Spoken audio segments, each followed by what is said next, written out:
నమస్తే. ఎన్నో ఆధ్యాత్మిక కార్యక్రమాలు మన ఛానల్‌లో ప్రసారం అవుతూనే ఉంటాయి. అలాగే రాశి ఫలాల ద్వారా చాలా విషయాలు గతంలో కూడా వివరించి ఉన్నారు. మనందరికీ సుపరిచితులు నాయకంటి మల్లికార్జున గురువుగారు. సో, మల్లికార్జున గురువుగారితో మనం చాలా కార్యక్రమాలు మున్ముందు చేద్దాం. కాకపోతే ఈరోజు ఒక ముఖ్యమైన కార్యక్రమం చేయబోతున్నాం.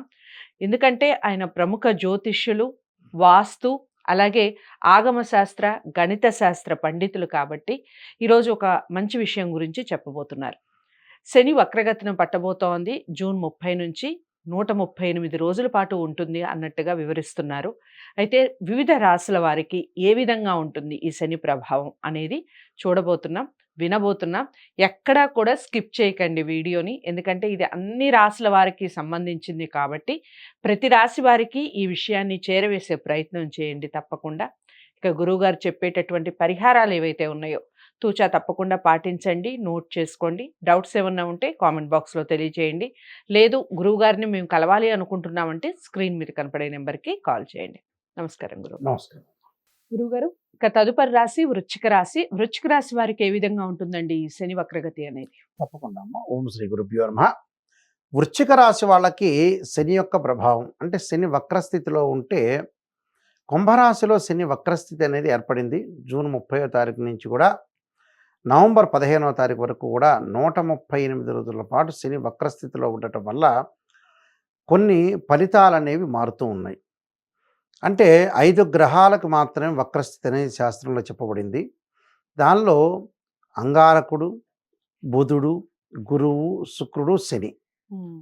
5 గ్రహాలకి వక్రస్థితి అనేది వస్తూ ఉంటుంది. హ్మ్. అంటే ఈ సూర్యచంద్రులకి వక్రస్థితి అనేది ఉండదు. రాహుకేతులకి ముఖ్యంగా ఎప్పుడు కూడా వక్రగతిలోనే తిరుగుతుంటుంది. అంటే అపసవ్య దిశలో తిరుగుతుంటాయి. హ్మ్. ఏదైతే శని యొక్క ప్రభావం వల్ల మంచి చెడులు, జ్ఞానము, అనుభవము, అవమానము శని చేయటం వల్ల మనిషి మానసికంగా స్థితి అనేది మారుతూ ఉంటుంది. హ్మ్. కుంభరాశిలో శని యొక్క సంచారం అనేది సహజంగా 2 గ్రహాలు ప్లానెట్స్ అనేవి తిరుగుతూ ఉండగా ఒక గ్రహం యొక్క వేగం తగ్గడాన్ని వక్రస్థితి అంటాం. అది భూమి మీద కొన్ని రాశుల మీద ప్రభావం చూపుతూ ఉంటుంది. హ్మ్. దానిలో 3, 6, 11 స్థానాల్లో శని ఉండటం అనేది సుఫలితాన్ని ఇచ్చే అవకాశం ఉంటుంది గోచారరీత్యా. దిట్ ఈజ్ ద ట్రాన్సిట్ సిస్టమ్ అంటారు. అయితే వృశ్చిక రాశి వాళ్ళకి ఏ విధంగా ఉండబోతుందని చూస్తే ముఖ్యంగా వృశ్చిక రాశి వాళ్ళ యొక్క ప్రభావం అంటే వృశ్చికము, ధనస్సు, మకరం, కుంభం. హ్మ్. అంటే చతుర్థ స్థానంలో శని యొక్క సంచారం. హ్మ్. చతుర్థ స్థానంలో శని వక్రగతి రూపంలో ఉంది అనంటే తృతీయ స్థానం మీద ప్రభావం పడుతున్నట్టు అర్థం. హ్మ్. అంటే తృతీయ చతుర్థ స్థాన అధిపతులు శనీశ్వరుడు అయ్యాడు. హ్మ్. ఈ శనీశ్వరుడు వల్ల మరి తృతీయ స్థానం మీద ప్రభావం వల్ల వీళ్ళకి అన్నీ కూడా సత్ఫలితాలు జరిగే అవకాశం ఉంటుంది. సర్వత్రా విజయం లభించే అవకాశం ఉంటుంది. ఓకే. అంటే పెండింగ్ పనులన్నీ కూడా వేగవంతం కావటం, హ్మ్. అనేక మార్గాల్లో ఆదాయం బాగా పెరగటం, హ్మ్. ముఖ్యమైన అవసరాలు తీరిపోవటం, హ్మ్. కుటుంబంలో సుపరిణామాలు చోటు చేసుకునే అవకాశాలు, ఓకే. విందులు, వినోదాలు, హ్మ్. మంచి యోగం కలిగే అవకాశం ఉంటుంది. ఓకే. అంటే ధైర్య సాహసాలు, ఆత్మవిశ్వాసం పెరగటం, హ్మ్. ఆరోగ్యం మెరుగుపడటం. ఓకే. అంటే ఆర్థిక పరంగా ఆదాయం అనేది బాగా పెరుగుతుంటుంది. హ్మ్. విదేశాలకు వెళ్ళే అవకాశం ఒకటి ఉంటుంది. కంపెనీ త్రూ కూడా విదేశాలకు వెళ్ళటం. హ్మ్. ఎవరైతే విదేశాల్లో ఉన్నారో గ్రీన్ కార్డు హోల్డర్స్ కొంతమంది ఉంటారు. యెస్. అంటే ఆ గ్రీన్ కార్డు హోల్డర్స్ వాళ్ళకు కూడా ఉద్యోగం లేక చాలామంది కూడా బాధపడుతున్న వ్యక్తులకు కూడా హ్మ్. ఉద్యోగాలు వచ్చే అవకాశాలు ఎక్కువ ఉంటాయి. హ్మ్. అంటే ఉద్యోగపరంగా ఇబ్బందులు కలిగే అవకాశం అనేది లేదు వాళ్ళకి. హ్మ్. అంటే ఉద్యోగము, ఆర్థిక స్థితిగతులు మెరుగుపడటం, గృహ ఉపకరణ వస్తువులు కొనుగోలు చేయటం, హ్మ్. అలానే ఇళ్ళు కొనుగోలు చేయటం, బ్యాంకు లోన్లు వచ్చే అవకాశం ఎక్కువగా ఉండటం, ధార్మిక కార్యక్రమాలు, యజ్ఞయాగాది క్రతువుల్లో పాల్గొనటం, ప్రయాణాల వల్ల లాభం కలిగే అవకాశం ఒకటి ఉంటుంది. వాహన సౌఖ్యము, వాహనాలు కొనుగోలు చేయటం, హ్మ్. ఉన్నతమైన ఆలోచనలు, స్త్రీలకి గతంలో ఏదైతే చదువు ఆపేశారో, హ్మ్. ఉద్యోగం చేయకుండా ఉన్నారో ఇలాంటి విషయాల్లో మళ్ళీ బిగిన్ చేసే అవకాశాలు ఎక్కువగా ఉన్నాయి. ఓకే. విద్యార్థులు పోటీ పరీక్షల్లో ఉత్తీర్ణత కావటం, హ్మ్. మంచి మార్కులతోటి ఏకాగ్రత అనేది బాగా పెరిగే అవకాశాలు ఎక్కువ ఉంటాయి.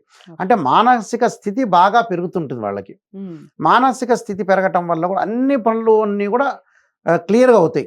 హ్మ్. వివాహం కాని స్త్రీ పురుషులకు వివాహం జరగటం, హ్మ్. ప్రేమించుకున్న యువతీ యువకులకు కూడా పెద్దలను ఒప్పించి వివాహం చేసుకునే అవకాశం, హ్మ్. సంతానం లేని వాళ్ళకు కూడా సంతానం కలిగే అవకాశాలు ఎక్కువగా ఉంటాయి.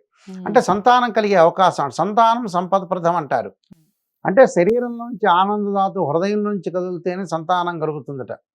అందువల్ల సంతానం అనేది ఇంపార్టెంట్ కాబట్టి సంతానం కలిగే అవకాశాలు ఉంటాయి. అంటే ఇన్ఫెర్టిలిటీ ఇష్యూస్ అంటారు, సంతానం కలగలేకపోవటాన్ని. అందువల్ల సంతానం కలగటం ఒకటి, ఆ బంధువులు స్నేహితులతో సఖ్యతగా ఉండటం, అన్ని పనులు కూడా అనుకూలంగా ఉండటం, అలానే అన్నదమ్ముల మధ్యలో కూడా మద్దతుగా ఉండడం, సపోర్ట్గా ఉండే అవకాశాలు ఎక్కువ ఉంటాయి. అంటే బ్రదర్స్ అండ్ సిస్టర్ కూడా కోర్టు సమస్యల పరిష్కారం కావటం, కోర్టు సమస్యలతోటి కూడా అన్ని పనులు కూడా చకచకగా వేగంగా జరిగే అవకాశాలు ఎక్కువ ఉంటాయి. రాజకీయ నాయకులు కూడా అనుకూలంగా ఉంటుంది. ఫిల్మ్ స్టార్స్ కూడా చాలా అద్భుతంగా రిజల్ట్స్ వచ్చే అవకాశాలు బాగా ఎక్కువ ఉంటాయి. అంటే ఇవన్నీ కూడా టోటల్గా అన్నీ కూడా ఎవ్రీథింగ్ విల్ బి ఓకే అని చెప్పుకోవచ్చు. అంటే అన్నీ కూడా వృశ్చిక రాశి వాళ్ళకి కాలం కలిసి వచ్చినట్టు, అదృష్టం కలిసి వచ్చే అవకాశం ఉంటుంది. ప్రయత్నం చేస్తే మటుకు ఖచ్చితంగా సక్సెస్ అయ్యే అవకాశం ఖచ్చితంగా ఉంటుంది.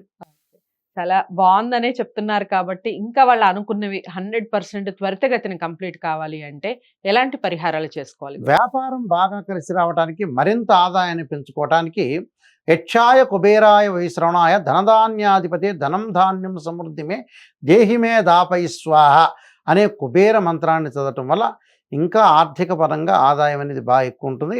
మానసిక స్థితి పెరగటానికి క్షీరపుత్రాయుధ్యం అమృతతత్వాయుధ్యమే తన్నో చంద్ర ప్రచోదయాత్ అనే మంత్రాన్ని చక్కగా చదువుకోవటం వల్ల ఉన్నత స్థానానికి వెళ్ళే అవకాశాలు ఖచ్చితంగా ఉంటాయి.